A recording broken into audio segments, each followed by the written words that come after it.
তাদের জন্য দোয়া করেন, অসুবিধা নেই। নামাজের পরে তসবিহ তাহরির আছে, কিছু দোয়া আছে। নামাজের পরে কিছু তসবিহ আছে, ফরজ নামাজের পরে তসবিহগুলি পাঠ করতে হয়। এক হাদিসের ভিতরে আসে হজরের নামাজের পরে আর মাগরিবের নামাজের পরে, হজরের নামাজ আর মাগরিবের নামাজের পরে আর সূরা ইখলাস 3 বার, সূরা ফালাক 3 বার, সূরা নাস 3 বার, ঠিক আছে। এরপরে সুবহানাল্লাহ 33 বার, আলহামদুলিল্লাহ 33 বার, আল্লাহু আকবার 33 বার। এরপরে একটা দোয়া আছে, লা ইলাহা ইল্লাল্লাহ ওয়াহদাহু লা শারীকা লাহু ওয়া আশহাদু আন্না মুহাম্মাদান আবদুহু ওয়া রাসূলুহু। কথা বুঝে আসছে? এই যে দোয়াটা, লা শারীকা লাহু লাহুল মুলকু ওয়া লাহুল হামদু ওয়া হুয়া আলা কুল্লি শাইইন কাদির। লা ইলাহা ইল্লাল্লাহ ওয়াহদাহু লা শারীকা লাহু লাহুল মুলকু ওয়া লাহুল হামদু ওয়া হুয়া আলা কুল্লি শাইইন কাদির। এই যে বলা হয়েছে 3 বার, সুবহানাল্লাহ 33 বার, আলহামদুলিল্লাহ 33 বার, আল্লাহু আকবার 33 বার। এরপরে এই দোয়াটা, লা ইলাহা ইল্লাল্লাহ ওয়াহদাহু লা শারীকা লাহু লাহুল মুলকু ওয়া লাহুল হামদু ওয়া হুয়া আলা কুল্লি শাইইন কাদির। আর আপনি কি করবেন? সূরা ইখলাস 3 বার, সূরা ফালাক 3 বার, সূরা নাস 3 বার। এরপরে যদি আপনি দোয়াটা পাঠ করেন, আল্লাহ আপনার যাবতীয় সমস্ত গুনাহ খাতা আল্লাহ মাফ করে দেবেন। এই প্রতি নামাজ পড়ার কতটুকু সময় লাগে? আর অন্য অন্য নামাজের সময় সূরা ইখলাস একবার, ফালাক একবার, নাস একবার, আর ওই দোয়াটা, লা ইলাহা ইল্লাল্লাহ ওয়াহদাহু লা শারীকা লাহু লাহুল মুলকু ওয়া লাহুল হামদু ওয়া হুয়া আলা কুল্লি শাইইন কাদির। তাহলে আল্লাহ আপনার গুনাহ খাতা মাফ করে দেবেন। এই দোয়াগুলি কইরা আপনি একটু দোয়া করেন বাবার জন্য, অসুবিধা নেই।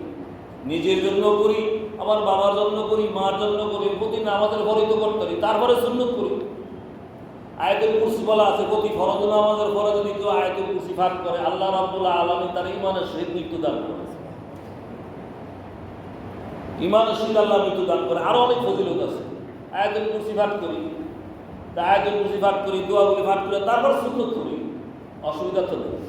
আমরা অস্থির হই, সালাম ফিরাইতে দিই, ওরে ভাই মাগরিবের পরে এনে একটু বাক্সাটা নেই, আমার মনে হয় আধা মিনিট সময়ও যায় না, এর মধ্যেই অস্থির হয়ে যায়। আরে ভাই ভাই একটু তসবিহটা পাঠ করি, নামাজ পড়তে যদি আরো 2 মিনিট সব বেশি দিত, এই বাক্সাটা বলতো না দেবে না, এত অস্থির বেদি হয়ে যাইতাম। কখনো বোঝে না, অথচ আমরা এই দোয়াগুলি পাঠ করলে আমাদের কত লাভ। এই দোয়াগুলি কইরা আমরা একটু দোয়া করি, বাবার জন্য দোয়া করি, মার জন্য দোয়া করি, অসুবিধা কি আত্মীয় স্বজনের জন্য দোয়া করি, নিজের জন্য দোয়া করি, তারপরে সুন্নত করি, অসুবিধা তো সুন্নত করি। তাহলে আমরা সব সময় মা বাবা আত্মীয় স্বজনের জন্য দোয়া করি, তারা দোয়া পাওয়ার জন্য আকাঙ্ক্ষা করে আছে, সদকা পাওয়ার জন্য, অর্থাৎ দান, দানের একটা সদকা, দান করবেন সেই সওয়াব পাওয়ার জন্য আকাঙ্ক্ষা করে আছে। আপনি যদি একটা গরিব মিসকিনিরা খাওয়ান, কিন্তু তাদেরকে খাওয়ানোর যে সওয়াবটা পাইতেন, সেই সওয়াবটা তারা তাদের আমলনামায় চলে গেছে। কথা বুঝে আসছে? নিয়ত করে খাওয়াইবেন, আমার মারে থাকলেও তো খাওয়াইতাম, বাবারে থাকলেও তো খাওয়াইতাম, আত্মীয় স্বজন থাকলেও তো খাওয়াইতাম না। বাপ জীবিত থাকলে না খাওয়াইয়া পারতেন। এরকম মাঝে মধ্যে গরিব মিসকিনেরা খানা দিবেন, আসলে তাদের সামনে খাবার দিবেন, নিজেরা যেটা খাইবেন হ্যাগারও এটা খাওয়াইবেন। খাওয়াইতে গিয়ে আবার তুচ্ছ করে খাওয়াবেন না, খাওয়াইতে গিয়ে আবার তুচ্ছ করে খাওয়াবেন না, এই গরিব মিসকিনের দে, এরকম না। মনের আবেগ নিয়ে তাদেরকে খাওয়াবেন। মনে করবেন যে আপনার বাবারে খাওয়াইতে যেরকম খাওয়াইতেন ওরকমই খাওয়াবেন, যাতে করে এই আবেগে সে খুশি হয়ে যাবে, ওই সওয়াবটা তার কবরে চলে যাবে। এইরকম আবেগ নিয়ে খাওয়াবেন। আর বেশি বেশি করে নিজের বাবা মার জন্য নিজে বেশি বেশি দোয়া করবেন।